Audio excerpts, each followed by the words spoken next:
जी हाँ दोस्तों, आज की इस वीडियो के माध्यम से हम डिस्कस करेंगे एमपी कॉलेज एडमिशन्स के BA, BCom, BSc, BLLB, UG के बारे में।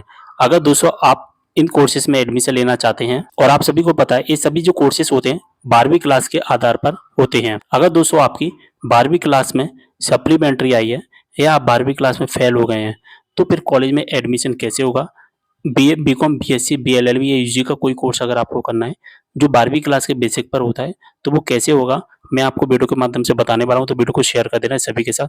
कोई भी डाउट हो आप मुझे कमेंट करना, इंस्टाग्राम पर भी फॉलो कर लेना, लिंक आपको डिस्क्रिप्शन बॉक्स में मिल जाएगा। तो जैसा कि देख पा रहे हैं मैंने इसका ऑफिशियल नोटिफिकेशन डाउनलोड कर लिया है और ऑफिशियल नोटिफिकेशन के 6.2 नंबर के पैरा में क्लियर मेंशन किया गया है कि पंजीयन हेतु पूरक प्राप्त विद्यार्थी संबंधी निर्देश। या तो आपकी सप्लीमेंट्री आई है, ठीक है, या आप फेल हो गए हैं, ठीक है। दोनों के लिए एक ही रूल है, जब तक आप पास नहीं हो जाओगे, यानी कि जब तक आपका कंप्लीट रिजल्ट नहीं आ जाता है, तब तक आप सभी को पता ही है कि कॉलेज में एडमिशन लेना या ना लेना दोनों बात बराबर ही है, ठीक है। कैसे कि अगर आपका सप्लीमेंट्री आया, अगर आपका फेल आया और फिर आपने दोबारा से सप्लीमेंट्री या फेल के एग्जाम दिए और फिर से आप फेल हो गए, तो कॉलेज में एडमिशन लेने का कोई मतलब नहीं है ना। तो पहले आप इंतजार करिए कि सप्लीमेंट्री या फेल का आपका फाइनल रिजल्ट आया है और अगर आप पास हो जाते हैं तब आप कॉलेज में एडमिशन लेना, ठीक है। चलिए थोड़ा सा नोटिफिकेशन भी देख लेते हैं कि कक्षा 12वीं में पूरक प्राप्त विद्यार्थियों को भी प्रारंभिक प्रवेश के लिए पंजीयन करना अनिवार्य है। ऐसे आवेदक प्रथम चरण में पंजीयन कर सकेंगे, यानी कि आप फर्स्ट राउंड में, सेकंड राउंड में रजिस्ट्रेशन तो कर सकेंगे, ठीक है, रजिस्ट्रेशन तो कर सकेंगे, लेकिन आप चॉइस फिलिंग नहीं कर पाएंगे, आप डॉक्यूमेंट वेरिफिकेशन नहीं कर पाएंगे। जब choice filling document sorry registration कर सकेंगे, चॉइस फिलिंग कर सकेंगे, लेकिन डॉक्यूमेंट वेरिफिकेशन नहीं कर पाएंगे, ठीक है। जब आपका डॉक्यूमेंट वेरिफिकेशन ही नहीं आए होगा तो सीधी सी बात है आपका मेरिट लिस्ट में नाम नहीं आएगा। तो मैंने अभी आपको थोड़ी देर पहले बताया था ना कि जब तक हमारा फाइनल रिजल्ट नहीं आ जाता है तो एडमिशन लेने का रजिस्ट्रेशन और चॉइस फिलिंग करने का कोई मतलब ही नहीं है। और वही चीज़ यहाँ पर लिखी गई है, अगर आप 12वीं क्लास में फेल हो गए थे या आपकी सप्लीमेंट्री आई थी, तो ऐसी कंडीशन में आप केवल और केवल सीएलसी राउंड में ही एडमिशन ले पाएंगे।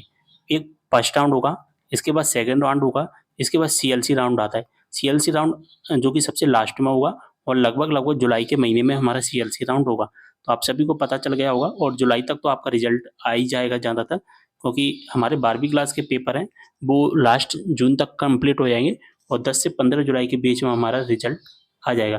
तो आपको क्या करना है, जो भी सप्लीमेंट्री वाले स्टूडेंट है, आपको पहले अभी फर्स्ट राउंड में और सेकंड राउंड में ना तो रजिस्ट्रेशन करना है, ना चॉइस फिलिंग करनी है, ना ही कोई काम करना है। आपको इंतजार करना है सीएलसी राउंड का और आपको इंतजार करना है आपको अपने रिजल्ट आने का, ठीक है। जब तक आपका फाइनल रिजल्ट नहीं आ जाता है आप रजिस्ट्रेशन वगैरह कुछ भी मत कीजिए, नहीं तो फिर आपको बाद में परेशानियों का सामना करना पड़ सकता है। तो ऐसे आवेदक जिनका सप्लीमेंट और रिजल्ट घोषित न होने की स्थिति में पूरक प्राप्त विद्यालय को महाविद्यालय में स्थान रिक्त होने की स्थिति में प्रवेश दिया जाएगा। इसका क्या मतलब है कि अगर आपने कॉलेज में एडमिशन ले भी लिया और अगर आप फेल हो जाते हैं तो आपको कॉलेज से निकाल दिया जाएगा। अब मान के चलिए आपका सप्लीमेंट्री या फेल है, ठीक, और आपने अगर कॉलेज में एडमिशन ले लिया, रजिस्ट्रेशन, चॉइस फिलिंग वगैरह सारी कंप्लीट चीजें कर ली, ठीक है, और जब तक अगर आपका रिजल्ट नहीं आ जाता है तब तक आपको एडमिशन दे दिया जाएगा, ठीक है। लेकिन registration, choice filling, document verification complete हो जाता है और अगर आपका रिजल्ट नहीं आता है तब तक दे दिया जाएगा और ये तब तक रहेगा, अगर पास हो जाते हैं तो फाइनल कर दिया जाएगा, यानी कि आपको हमेशा के लिए एडमिशन दिया जाएगा और अगर आप फेल हो जाते हैं तो फिर वहाँ से आपको हटा दिया जाएगा। तो इससे कोई मतलब ही नहीं है। आप अपनी जब रजिस्ट्रेशन करोगे, डॉक्यूमेंट वेरिफिकेशन करवाओगे, फेल की मार्कशीट से करवाओगे, फिर बाद में पास की मार्कशीट लगाओ, इससे क्या मतलब है? कोई मतलब नहीं है। आप अपने रिजल्ट का इंतजार करिए, जब आपका फाइनल रिजल्ट आ जाता है तभी आप एडमिशन लेना। अगली साल 2024 में भी स्टूडेंट ने, बहुत सारे स्टूडेंट ने क्या किया, जब उनका रिजल्ट नहीं आया तब तक उन्होंने रजिस्ट्रेशन वगैरह करवा लिया, फिर बाद में उनको स्कॉलरशिप में बहुत ज़्यादा परेशानी आई। तो इसलिए मैं आपको सलाह दूंगा कि जो सीएलसी राउंड या आपका फाइनल रिजल्ट नहीं आ जाता तब तक आप इंतजार कीजिए। उम्मीद कर रहा हूँ सब चीज़ें समझ में आ गई होंगी। अगर आपको कोई भी डाउट है तो आप मुझे कमेंट करना। मिलते हैं अगली वीडियो में।